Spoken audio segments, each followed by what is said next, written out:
say Mr. Cameron just train for like a little bit, not the whole thing. if he actually shows up.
Hi, Dr. Ansari.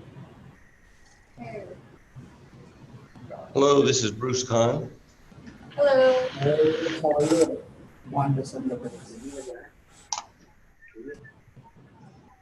I Laura. don't know if you can. Hi. Hi, Dr. Ansari.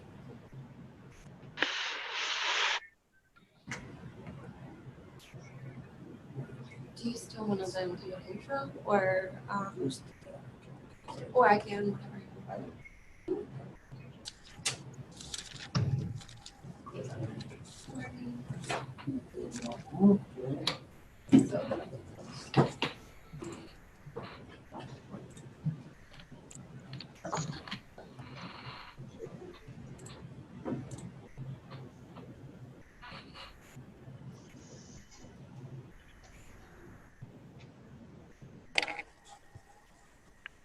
Hi, Laura.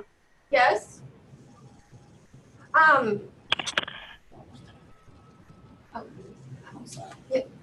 Dr. Ansari, when we're gonna do a brief intro, and then I will ask you to share your slides. Do you know how to share your slides?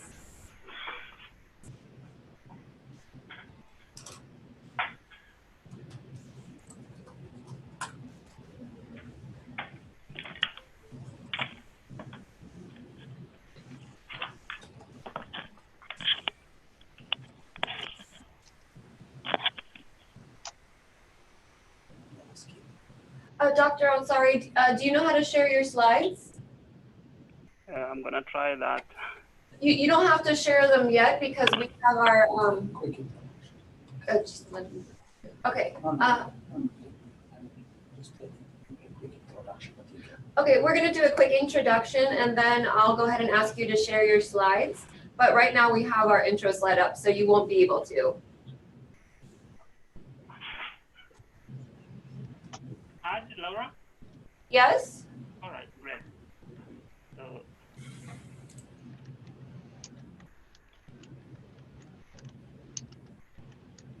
Dr. Ansari, can you hear me? yes, I can hear you, Laura. Okay, I can hear you now. Yeah. Okay, great.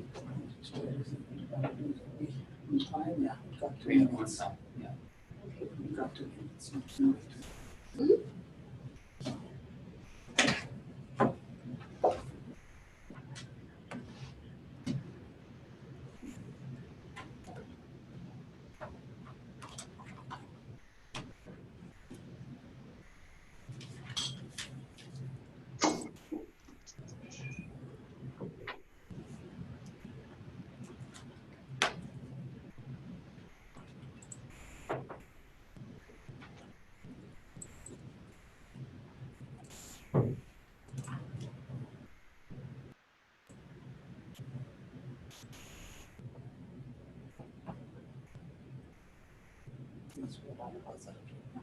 It's usually like this.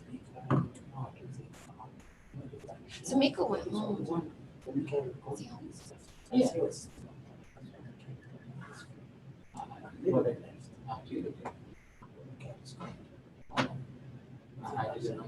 There are some, no, he's not.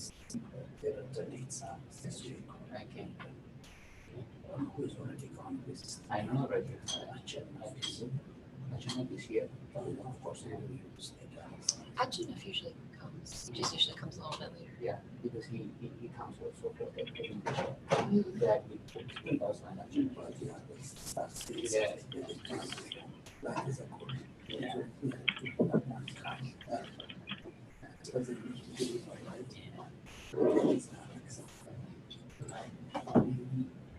When I see the calendar, I just go on my it's 9:30.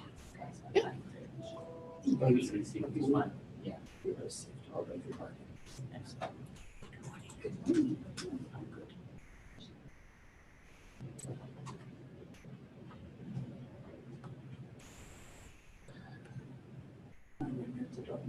No, we're good. Thank David. No problem with the video, so we can, as long as you can see the slides, that's good. Do you want me Bruce can invite later on to speak to one of them or someone. to? right to speak on great mass what he's doing. Excellent. Yeah.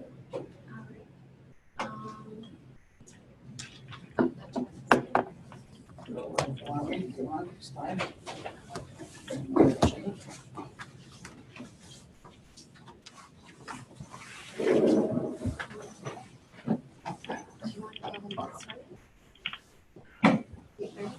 Yeah. Okay, we can go ahead and start. So Laura is giving me prompts. So Happy New Year, everyone. This is our first Global Wellness webinar for 2020. We have quite a few participants from US, East Africa, as well as Asia. We hope to have more participants as we move forward. So we'll continue with once a month, but typically we'll have two presenters, sometimes one presentation.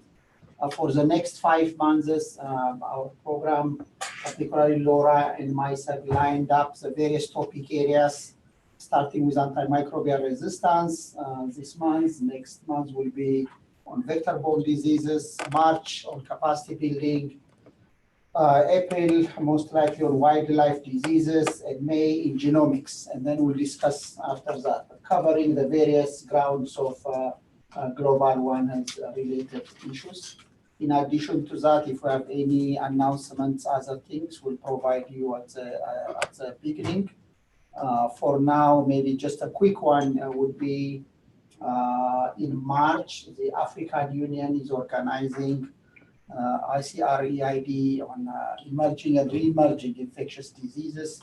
That's a critical component or important summit. It's a big summit that will also inform the African Union Agenda 2063, which is an important agenda. For this semester, we'll have speakers today from Kenya, but some from Brazil, some from Ohio State, some from West Africa, and we'll invite you. And if you are anyone on the platform currently is interested to give a seminar, please contact Dr. Laura Binkley. So let us know. So we'll be very happy. We'll also approach you. As I see Bruce now, I immediately think there's a great work on parasitic wellness relevant issues that Dr. Khan, you are doing. Perhaps at some point, if you would be willing to give a talk, that would be excellent. But any of you interested to give a talk, that would be much appreciated. So as always, we'd like to take this opportunity to thank the National Institute of Health, USNIH, particularly Fogarty International Center. That has been really the main instrumental one to start this global wellness webinar, and with the continuous support for the research and training program we do between Ohio State and Africa. So that's my quick welcome note for the year, and I will let the floor to Laura. Thank you so much. Okay. I'm going to stop my screen share. And then, Dr. Ansari, you should be able to share your slides now.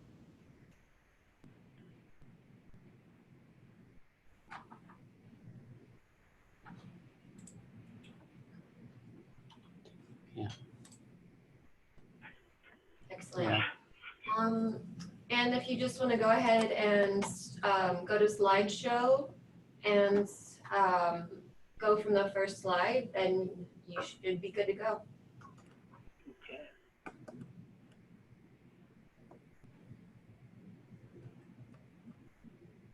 Make it just full screen slideshow. Yeah. I can see your cursor. Mine, yeah. This guy. Yeah. Yes. It's okay? Yeah, so Great. perfect. It's just a delay, yes. Okay, thank you. So thank you, everyone. And sorry, first I must start by apologizing for that short hiccup in starting. So my name is Robert Onsare. Just a quick brief background. I did biomedical science in my undergraduate and went on to do medical microbiology for my master's and PhD. So my areas of research include antimicrobial resistance, and with a specific focus on foodborne pathogens.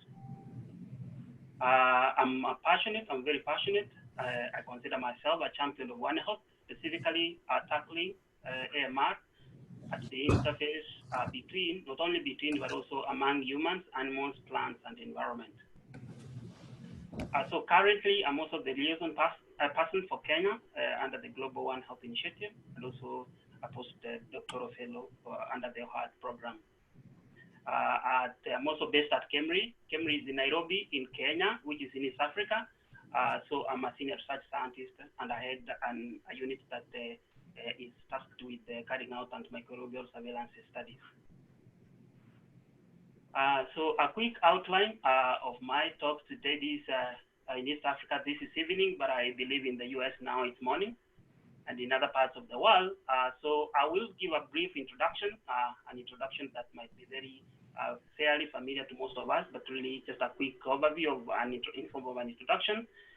My first part, I will mainly focus on insights on antimicrobial resistance in humans. Then I will move on into AMR in food animals, and specifically the data that I'm going to share with you today is mainly from cows, chicken, and pigs.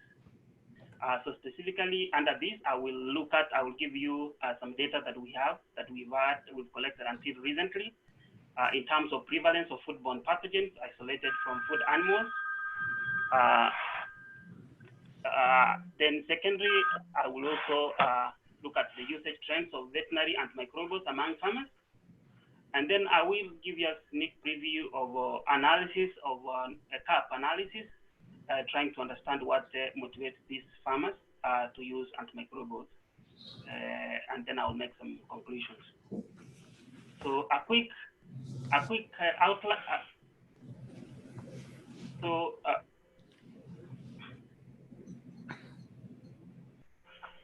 So why I believe that antimicrobial resistance is a truly One Health challenge is because of this interaction that is depicted from this picture that I got from Woolhouse and Water publication in 2015. It's a common knowledge that humans, animals, as well as environment, form a very important interface in the transmission dynamics of antimicrobial resistance. So we have antimicrobial on one hand, and these antimicrobials are used by humans. And then these humans then are able to pass the waste with these antimicrobial residues into sewage systems, which then gets into environment. And then this is also, it is possible for this to be picked by food, food which is then again consumed by humans as well as animals. And now, again, from the animal side, then the waste from animals such as manure, again, is able to carry some antibiotic residues back to the environment. So it's really a truly One Health challenge. And if we have to try and manage the problem of antimicrobial resistance, then we have to look at it from a One Health point of view. And that's why my studies not only focus on human aspects, but also focus on animal aspects. My first part of this presentation this evening will be on AMR, insights on AMR in humans. The first project that we carried out for the last about 3 years, the title of that project is Evaluation of Usage and Management of Human Antimicrobials in 2 remote counties in Kenya. But for today, I will give some data that we've got from one of those 2 counties. And what the aim of this study is mainly to assess the use and management practices of human antimicrobials in hospitals found in these counties. Ultimately, from this study, we hope that it will form an important basis for implementation of public health guidelines for appropriate antimicrobial use and hopefully lead to development of national policies, not only national, but also even regional policies on rational antimicrobial use with an overall effect of being able to contain antimicrobial resistance. So in terms of the methodology of this first part of the study, As I've already mentioned, the focus was on the focus of the whole study is on two counties. That's Meru, which is found in central Kenya, and Kwale, which is found to the south of Kenya. But the data that I will present today is mainly from Meru, because that is so far where we've already carried out this study. We are in the next phase. We will be able to go to the second county. It's also important to note that no antimicrobial usage data from these counties, and yet we have statistics from our national bureaus that show that these areas have high numbers of small-scale farmers and active retail outlets, and therefore that makes antimicrobial use, studies on antimicrobial use important. So we used a structured questionnaire, so it was a survey that we used to evaluate usage patterns of the antimicrobials in livestock among farmers and veterinarians. Now we used a WHO indicator-based assessment instrument to assess the human antimicrobial use and management in hospitals found in this county. And I will shortly explain about these WHO-based indicators. So I'll now, in the next few slides, I will present some results from this part of the study. Now the major, so just a little bit background about these indicators that have been developed by WHO. So the WHO published prescribing indicators that are used to study antimicrobial usage in health facilities. This was seen way back in 1993.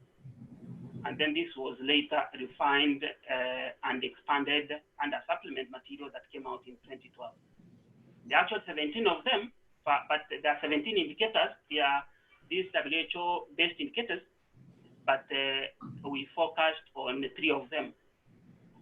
So the first indicator is to assess the existence of standard treatment guidelines, whether these hospitals have a standard treatment guidelines for infectious diseases.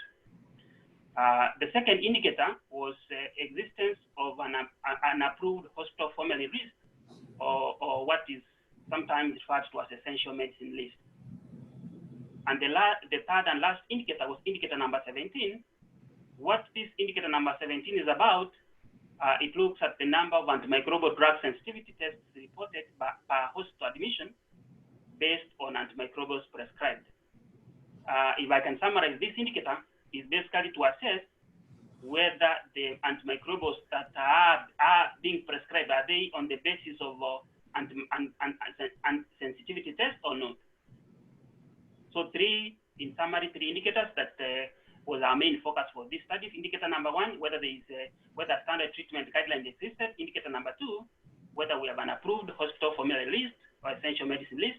And the indicator number 3, to assess whether the prescriptions are based on antimicrobial sensitivity tests. So this table here summarizes the data looking at these indicators. So the first column there, I can call it the second column there, gives the number of hospitals that we visited in this county, and there are 9 of them. These are all the public hospitals in this county. And the second column there gives the level of these hospitals. As you will notice, the first hospital there is a teaching and referral hospital. So it's a major hospital in that region. And the other 8 are what can be what are equivalent to district hospitals in some countries, but here they are called sub-county hospitals. And so the next column after the level is now where we were looking at whether these hospitals had a formulary list or what is sometimes called essential medicines list. And just quickly looking at that column down, you will notice that 7 out of 9, which represents 78% of these health facilities, indeed had an essential medicine list, which was a good observation. The next was whether these health facilities had standard treatment guidelines. And looking at that column there, the third column from my left, you you notice that out of the 9 health facilities, we were not able to get the information on one of them, but out of the 8 facilities, so 5 out of the 8 that we visited had this treatment kindness, which again was a good observation. But when moving on to the next column, which looks at whether this hospital performed laboratory antimicrobial drug sensitivity tests, and that's where now the story starts changing. So only 2 of the 9 hospitals routinely perform antimicrobial drug sensitivity tests or even culture. So what that tells you is that prescription in these health institutions are mainly not based on, are not evidence-based. The last aspect there that we looked at is with the indicator number 17. So indicator number 17 is basically to analyze whether the prescriptions that are given are based on sensitivity tests or not.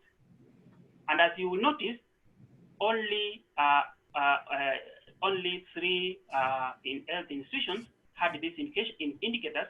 Of course, the rest did not have, because they did not have even the capacity to carry out sensitivity tests.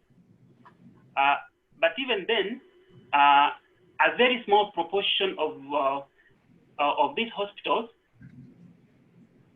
of these 3 hospitals that are able to perform sensitivity tests, they have extremely low indicators, which ranges, indicator 17, which ranges between 0 to 9.5. Ideally, the best scenario is to have an indicator of 100%, meaning that the prescription or prescriptions are based on sensitivity tests. But you will see that even the 3 hospitals that carry out sensitivity tests, again, this indicator is very low, meaning that most of them actually get their prescription without any laboratory test.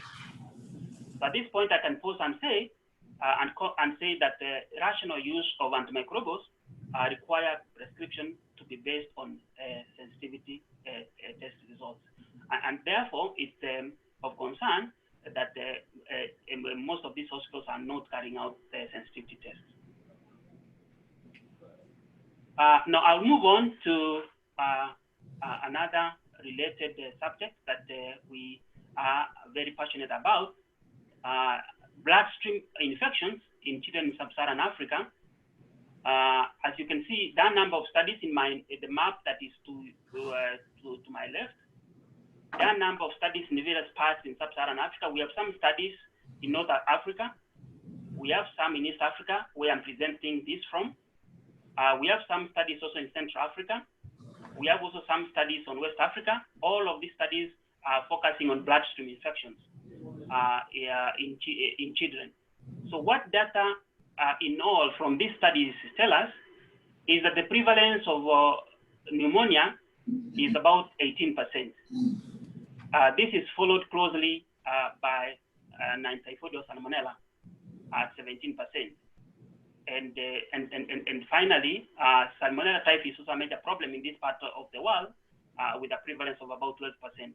So the dominant serotypes in terms of Untitled Salmonella, we have Salmonella typhi medium, which is between 50 to 80%, and treated Salmonella treated, which is about 10 to 40%. So why this is relevant is because the problem of antimicrobial resistance is behind most of these bloodstream infections that we are observed in many parts of Sub-Saharan Africa. We've published a number of data just to show that Untitled Salmonella is a major killer in most of these parts. And what drives these deaths is mild drug resistance. And so antimicrobial resistance is a major problem. And we have also observed that most of these deaths tend to occur in informal settlements where issue aspects to do with hygiene, water, and sanitation are often a challenge. I'll just show this data from some a sample we've been collecting samples, salmonella samples in our lab over a number of years. So we recently just picked samples from from 4 years, from 2013 to 2016, just to try and see what has been the trend in terms of resistance over the years. So looking at that graph does not give you a very good observation. Why I'm saying that is that looking over the years starting from 2013 is the blue one. You see that in 2014, the trend has either,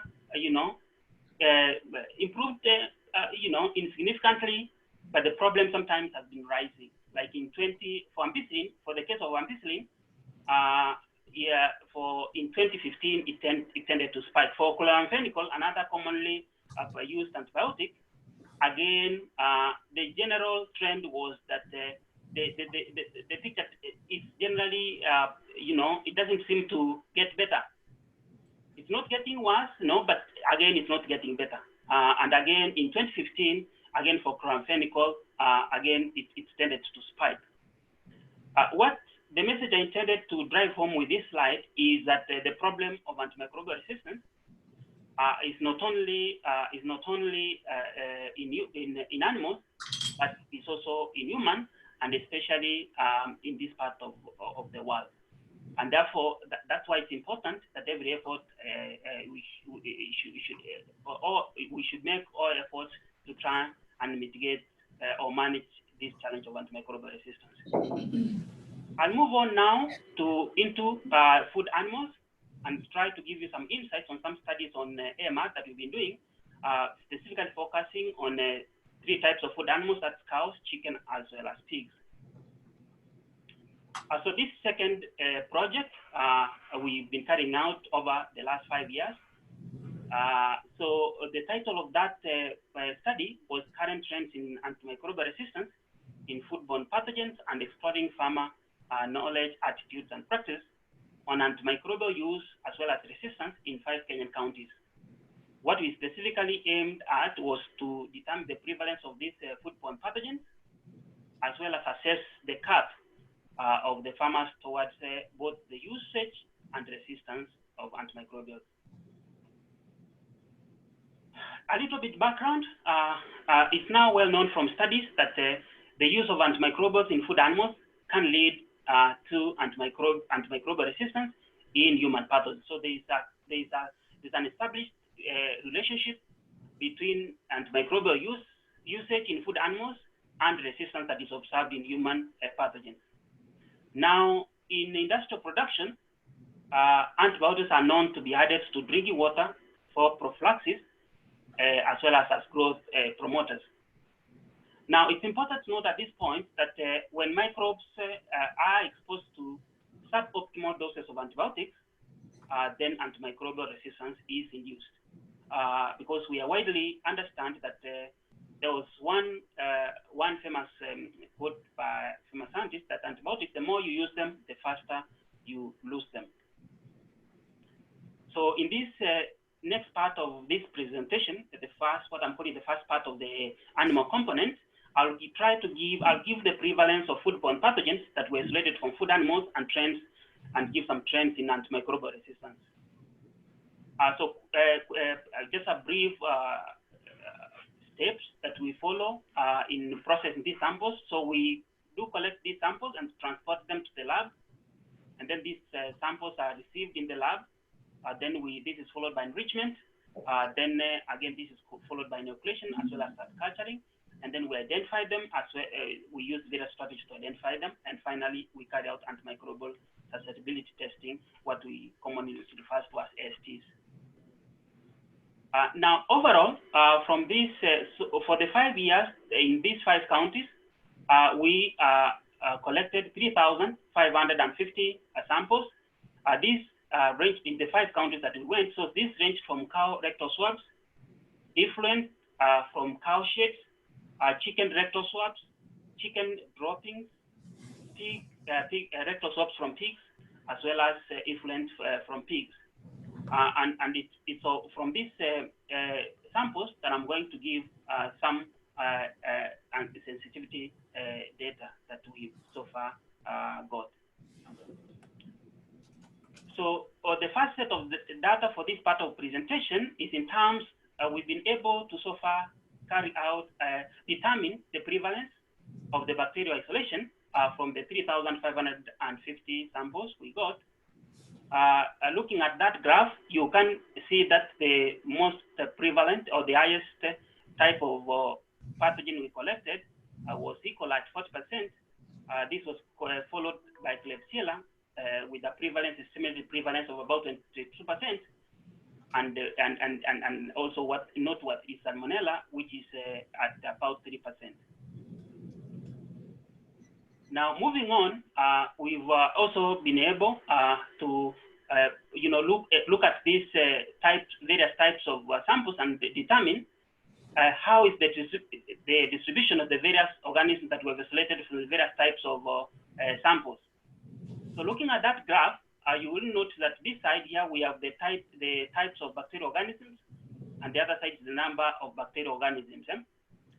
The blue one is the cow rectal swabs, and this one is the chicken rectal swabs, and then the blue one is pig rectal swabs. Now the quick take-home message is that E. coli was the most commonly isolated pathogen, and the chicken cloaca swab was the highest contributor for these organisms. This was also followed by Klebsiella, with the chicken cloaca swab again being the highest contributor. Note what is also that the chicken cloaca swab was the highest contributor for the Salmonella species. Now, we took a sample of 285 E. coli isolates from well represented from the 5 counties that we carried out this study. And this is the data that we got from antimicrobial sensitivity test that we did.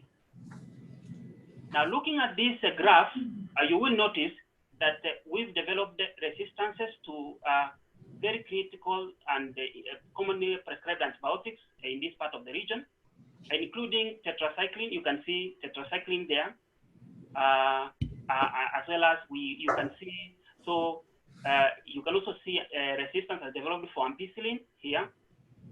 We have also observed resistance to trimethoprim, sulfamethoxazole, as well as amoxicillin clavulanic acid.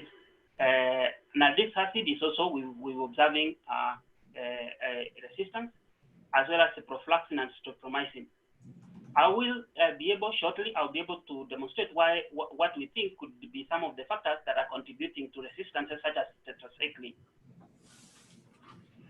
We've also carried out, so among these pathogens that were selected, of course, apart from E. coli, we had also Salmonella species. So we carried out also antimicrobial sensitivity tests on these Salmonella species isolates, and there were 105 of them. And again here, as you can observe from this graph, we have observed resistances in tetracycline, ampicillin, gentamicin, again amoxicillin, clavulanic acid, ciprofloxacin. This, again, it's important to note that these are the most common prescribed antibiotics, and they are very important in the treatment of gram-negative bacteria. I'll now move on to the data on the usage trends of veterinary antimicrobials among the farmers. And so we went out, and in these 5 counties, we sought to find out what are the commonly used antimicrobials and what are they used for. Now, there are 3 main reasons why these farmers use the antimicrobials. One is treatment. They also use antibiotics for prophylaxis, and they also, from our data, we were able to observe that they also use antimicrobials for also growth promotion, a concept that was before this study was not very well appreciated in Kenya. So for treatment, again, so the most commonly used antibiotic for cattle was penicillin, streptomycin combination. This is followed closely this is still in cattle by alamycin, which is a form of tetracycline. And then finally, for the first 3, finally for cattle, we had the ox tetracycline. Now for chicken, again, Bloodstream was the most commonly used antibiotic, followed by a combination of tylosin and doxycycline, and finally alamycin, which is still again a form of tetracycline. Now for pigs, the most commonly used antibiotic was a combination of penicillin and streptomycin. This is also followed by alamycin, which is a form of tetracycline, and finally oxytetracycline. Now, the second reason why these farmers used the antibiotics was for prophylaxis, and for cattle, the mostly commonly used combination was glycerin and lanolin. Now, this, I must note, is not an antibiotic, but these farmers were using it believing that it's an antibiotic. And this was also followed by penicillin G, which is a form of penicillin. And finally, for cattle, the three most commonly used antimicrobial for prophylaxis was adamycin, which is again a form of tetracycline. Now, for chicken, for prophylaxis, the top three alamycin, a form of tetracycline, followed by alcerin, and finally combination. Alcerin, which is a combination of erythromycin, oxytetracycline, which again is a form of tetracycline, and streptomycin as well as colistin. And finally, for pigs, for still prophylaxis, we have tetracycline. Now, the third use of antimicrobials for these farmers was growth promotion, which I was indicated was not really thought to be practiced. Now, the big two for growth promotion for cattle was neoxvitamin, these are basically vitamins which are laced with tetracycline. And then this was followed closely by penicillin. Now, for chicken, again, alamycin, which is a form of tetracycline, was commonly used for growth promotion. This was also followed by neoxvitamin, which is again tetracycline, a form of tetracycline, which is laced with the vitamins. And finally, for pigs, we have oxytetracycline. Now, a quick take-home message you can get from that usage is that tetracycline is widely used, and now you can start understanding why you see this kind of resistance as well. We are yet to do really heavy statistical analysis, but we think that this kind of usage is actually what is causing some of this resistance that we are seeing in the isolates that we're isolating from these food animals. Now, moving on to the third part of my presentation is the CAP analysis among farmers, trying to find out what are some of the things that could be driving these farmers to use these antimicrobials. Of course, one of the most common factors that is associated with antimicrobial resistance is purchase of antimicrobials without a vet prescription. Now, what we found out from this study is that a significant proportion of these farmers, 22%, purchased the antimicrobials for their livestock without reference to any vet or animal health practitioners' advice or prescription. We went further and tried to find out what could be driving, what could be influencing these farmers to self-medicate. And we specifically looked at two factors, that's geographical availability of a vet versus consultant's cost. That is cost associated with consulting a vet or animal assistant. Now, quickly looking at that table, you will notice that the cost of consulting a vet was the greatest factor for these farmers practicing self-medication with a p-value of less than 0.001. So resources is a major factor, which is again driving antimicrobial resistance. Moving on, we also sought to find out what are some of the factors, what are some of the outlets where these farmers are getting the antimicrobials. This is important because if you were to come up with any intervention strategies, then you have got to know where these farmers are getting the antimicrobials from. Now, the agrovet shop, individual vet supply, as well as regular farmers or chemists, were the common sources of antimicrobials to farmers. Now, the agrovet is basically an agriculture shop, a pharmacy that's a pharmaceutical shop that stocks only veterinary medicine. This was the most common source of the antimicrobials that these farmers used. What this tells you is that if you were to have any intervention, then this is the right place to start your intervention from, because these farmers, majority of them are getting the antimicrobials from this outlet. We also sought to find out how aware are they to this problem of antimicrobial resistance, the strategy was to pose a question, to pose a statement. I have noted that some antibiotics do not work on some diseases even at high doses. Then we could assess their level of agreement to this. What you will observe from that graph is that the majority were indeed aware of antimicrobial resistance, with the responses ranging from agree, which is at 30%, to strongly agree, which is 25%. So, I mean, it's encouraging to note that indeed farmers are aware that this problem of antimicrobial resistance exists.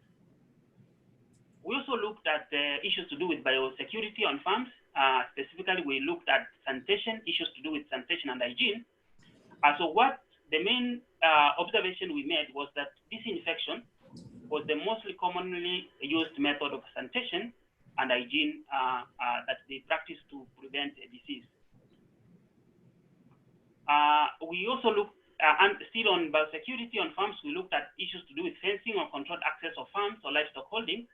And again, what you can observe there is that 85% of the farms that we visited are fenced their farms, and their respective livestock holdings have a controlled access at 73%. We also looked at the issues to do with the use of food pads with the disinfectants provided. So majority of these farms that we visited did not have disinfectant food pads. There was also no evidence of disinfectant used in 42% of the farms studied. What are some of the take-home messages?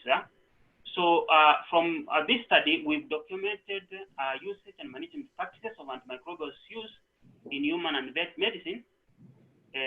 Data that when we finally complete this study, we think will be very important in coming up with the national guidelines on rational use and management of antimicrobials. Secondly, so we've also documented knowledge gaps and negative practices carried out at the farm level, which predispose to the occurrence of antimicrobial resistance. So as you have observed, resistance trends, especially for common use antimicrobials, notably tetracycline, ciprofloxacin, ampicillin, etc., that we observed is worrying. Of course, as this continues to narrow treatment choices or options of many severe gram-negative infections in both human and veterinary medicine. Farmers should be educated on the need to avoid using antimicrobials for growth promotion and prophylaxis, as this could contribute to the risk of MR. This is one of the conclusions, and what we are doing is we are working with the vet officials from these counties where we carried out this study to try and educate farmers why it's not prudent to use antimicrobials for growth promotion as well as prophylaxis. So farmers should also be given information regarding antimicrobial resistance and equipped with knowledge and practices that reduce the risk of occurrence of antimicrobial resistance. And finally, we indeed observed that we were encouraged to observe that biosecurity also was being practiced, and we think that if this is improved, this could reduce the need for antimicrobial use. So farmers should be encouraged to maintain and improve on biosecurity, as is key to reducing need to use antimicrobials, hence greatly reducing MR. We think that the lesser pressure, the more you improve on biosecurity, then you lessen the pressure on antimicrobials, and therefore you reduce antimicrobial resistance. I thank you. I wish to acknowledge KEMRI, where I'm based, and also the NIH, which is the main, which is funding my postdoctoral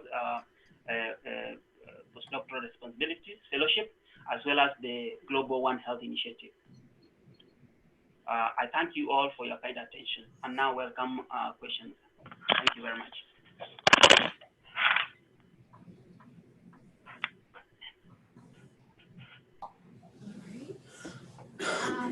If you have questions, if you could either raise your hands in the menu, or you can just send a chat. We will go ahead and let Dr. Ansari answer.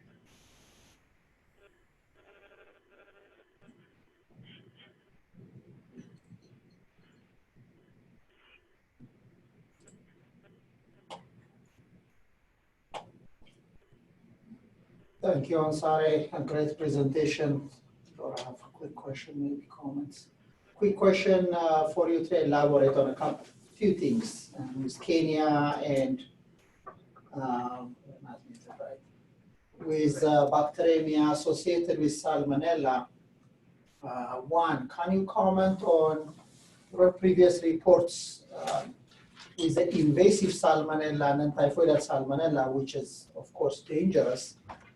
There was a correlation with a reduced malaria. Is that trend true still? At least several years ago, when we had different activities or workshops in Mombasa and in Nairobi, there was a discussion of malaria, salmonella. Is there interaction or is there any association? Is that trend still the same? Is my first question. Elaborate that one and I have a second quick one. Thank you very much, Professor Wanderson, for that question. Yes, indeed. One of the known risk factors, among other risk factors for antifoidal salmonella, is malaria. And there are studies in some parts of this country, Kilifi, in the coast in southern part of Kenya, where the UK-based Wellcome Trust have had so many studies on malaria, and they have been very great efforts in trying to control malaria. And there has been success over the last 10 years. And there were studies that were done to also look at the level, the prevalence of antifoidal salmonella. And reports, yes, it's true that the cases of antifoidal salmonella have actually come down. So there is a direct relationship between malaria as well as antifoidal salmonella. So this is really one part, just one part of the study, one part of Kenya. So, but I think more studies are needed to try and definitively, conclude that indeed they are directly related, malaria with antifoidal salmonella. Okay, that's good. And just a quick one on your E. coli antimicrobial susceptibility profile. It's definitely interesting to see a good proportion of ciprofloxacin resistance. That's always a big concern.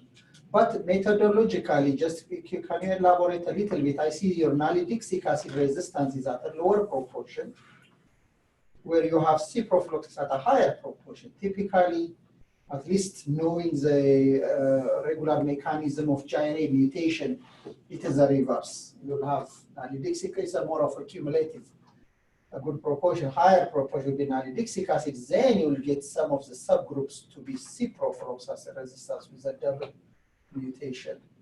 Can you elaborate a little bit on that if you guys figured out why that reverse happened? Yeah, actually, that's correct. That's that's a very accurate observation you made. That we tend to see a higher resistance in ciprofloxacin compared to nalidixic acid. So we really do not understand the mechanism, the reason behind this, but this is something that we've been observed not only in E. coli but also in other common enteric pathogens. Like I remember some studies on Campylobacter species. When you carried out, we actually also saw a similar trend in this. Yeah, and Tadessa also in Ethiopia had similar trend in salmonella, but we thought maybe technically there is some error, but maybe it's not technical because there is, at least in 3 cases I know there is that trend. So I don't know if Dr. Having is there like plasmid encoded one, is there variations on nalidixic and cipro, newer investigation. The old mechanism of nalidixic and cipro, you see the reverse. Yeah, there's plasmid-mediated resistance, of course, but yeah, I agree that usually you see nalidixic acid resistance before you see resistance, and maybe it's reduced susceptibility that they're seeing rather than explicit resistance. But. Yeah, exactly. Yeah. But anyway, thank you so much, Robert. So that's might be something to explore as you do your molecular AP and genomics with Desalegne when you come here. Absolutely, I'm looking forward to that. Yeah. Some of these isolates, exploring them would be interesting. Yeah, some of these isolates actually which are showing interesting trends, I think would be worth looking at them more deeper using molecular approaches. Okay, great. Thank you. So we have a question from Dr. Getnet next, and then after that, we have another one from Nega. So I will go ahead and let Dr. Getnet ask his question.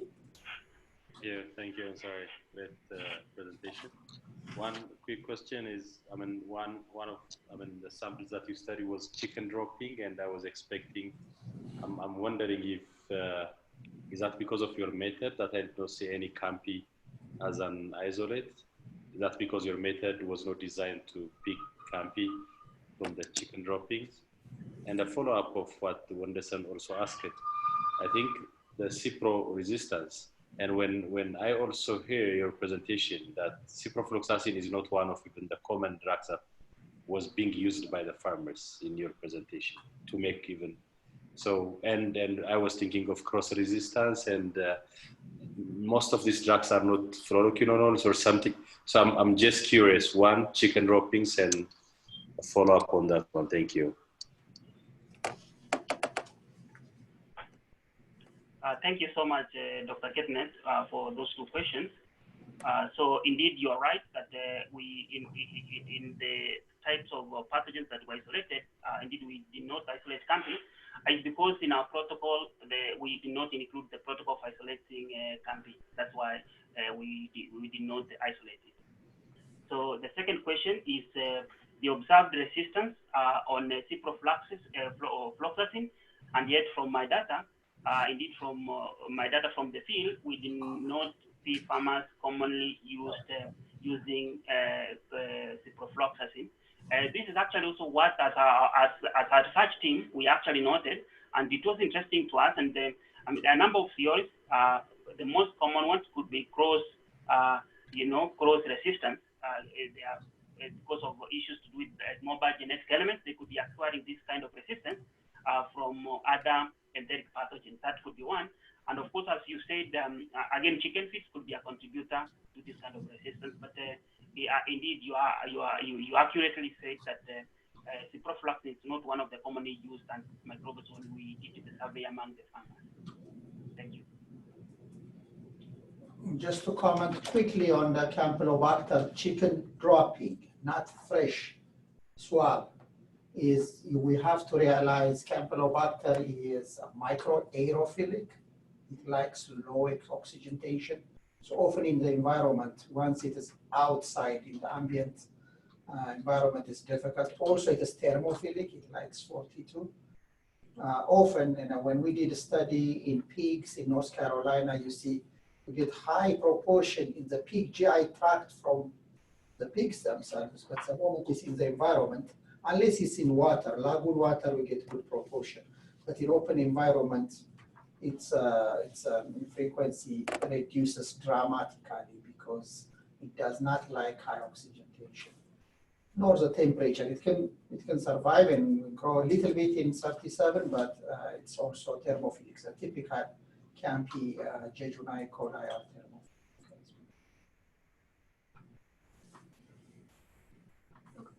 Thank you. Okay, I will move on. Nega has a question. So, yeah, I can go ahead and just read it. I want to make sure she's.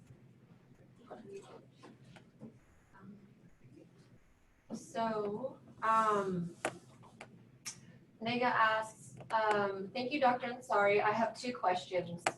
The first is, she asks, you said only 2 out of the 9 hospitals do AST. What was the main reason? And the second question is, you recommend not to use growth promotion and prophylaxis. What will be the best option when there's not much grazing land, but there's a large amount of infectious disease in rural parts?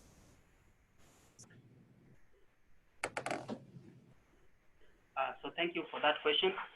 So indeed, it's correct that only 2 of the 9 hospitals that we did the survey do carry out the antimicrobial drug sensitivity test. So I must be very clear. I must clearly state here that it's not that they are not able to do. It's actually not prioritizing it, because you could see this. Excuse me. So you could see these hospitals with very nice buildings, very nice other facilities, but then the emphasis was not on so it's priority. They were not prioritizing carrying out antimicrobial drug sensitivity as an important area. So it's not so much. I mean, what one could be tempted to easily think that maybe because of resources or not. Yes, of course, the resources were not in excess, but the kind of resources they had they could be able to put up even a simple lab, but it's just a lack of priority. So what we intend to do once we are able to once we complete this study in the two counties is to prepare a report and then try to have forums whereby we're able to discuss with them the need or the importance why it is important to have this laboratory to carry out sensitivity tests. So the second question was about growth promotion. So our position here is that really the growth promotion, if the chickens are fed well, where we have enough nutrients, the growth using antimicrobials as growth promoters is not correct because it's not right, because then you start introducing these chickens, these birds, to suboptimal amounts of antimicrobials. So we could mainly discourage that mainly because then of this issue of introducing suboptimal levels of these antimicrobials, so that when now these birds, these chickens require antimicrobials for treatment, say for example they've been they're being fed, for example, tetracycline on water just as a way of growth promotion.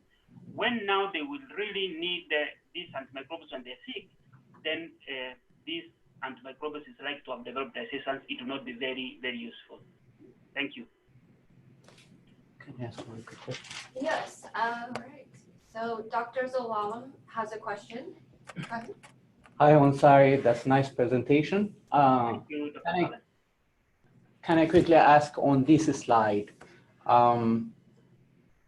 As you say, the indicator 17, the higher the number is good. That's what I get. And so when I look at the teaching and referral hospital having low score than the district hospital, is that expected?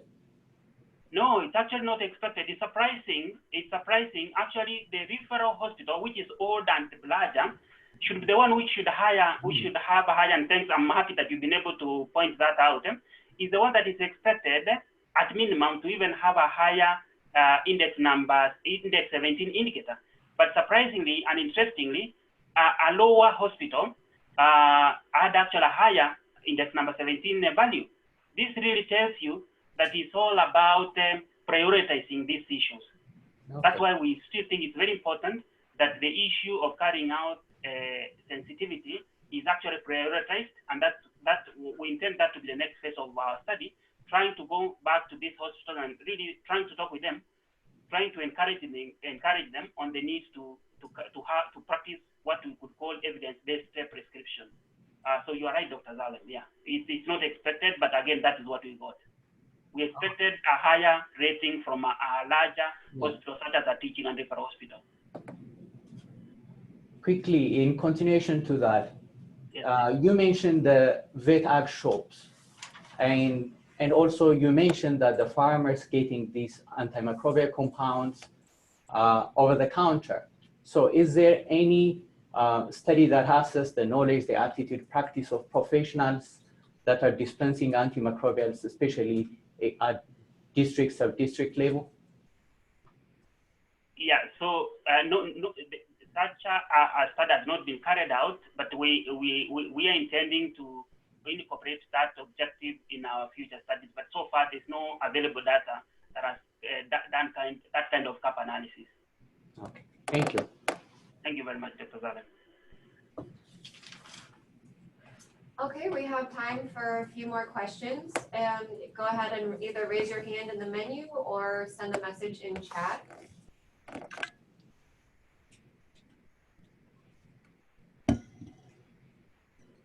All right.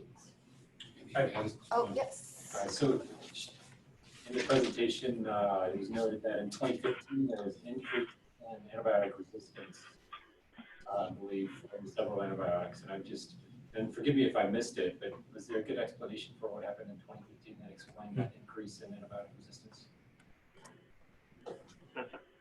So sorry, I didn't get that question, sorry. On the slide where you displayed the trends in antibiotic resistance over multiple years, I believe it was 2013, 2014, 2015.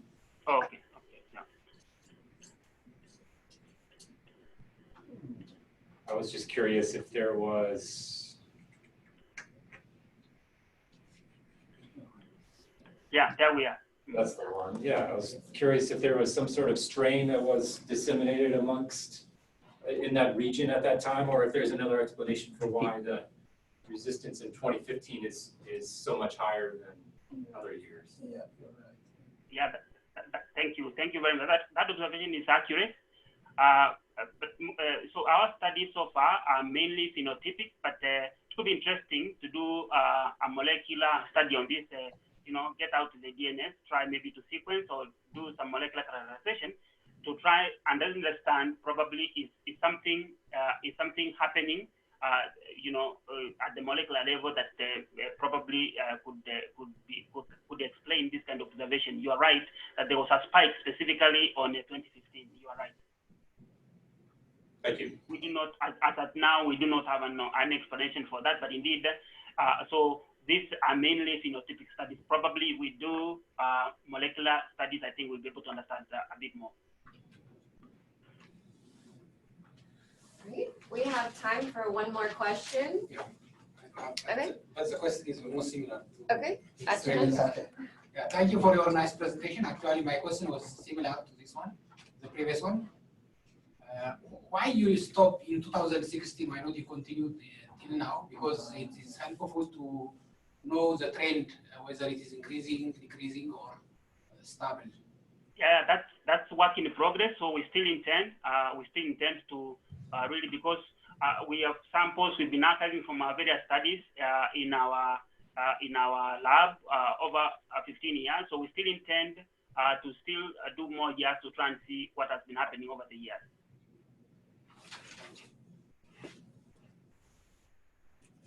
All right. Well, we're almost out of time. So thank you everyone so much for joining us, and thank you, Dr. Ansari, for your wonderful presentation. Thank you very much. And if you have any additional questions, feel free to send them to either me or Dr. Ansari. Yeah, you can share with them my email, so I'll be happy to discuss this further. Yep. Or any clarification that may be needed. I will include Dr. Ansari's email when I send out the link to the video recording. Yeah. Okay, excellent. Go ahead, thank you, but remind people for the next webinar to stay, not just goodbye. Oh, Yeah. you mean For the OHart. OHart people need to stay online. okay. Today I Yeah. Okay. So even Robert himself. Okay, Remind yes. everyone, join So- this concern. So for our fellows, please join us for the OHart meeting afterward, and just please stay on the line. And I have a Zoom, another one set up. there's So we- another Zoom link actually.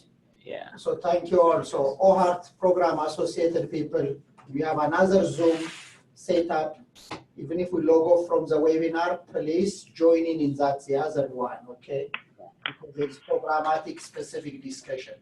Thank you so much. Thank you, Dr. Tayaba. Good to see you, sir. Thank you. See you next. All right. Okay, so.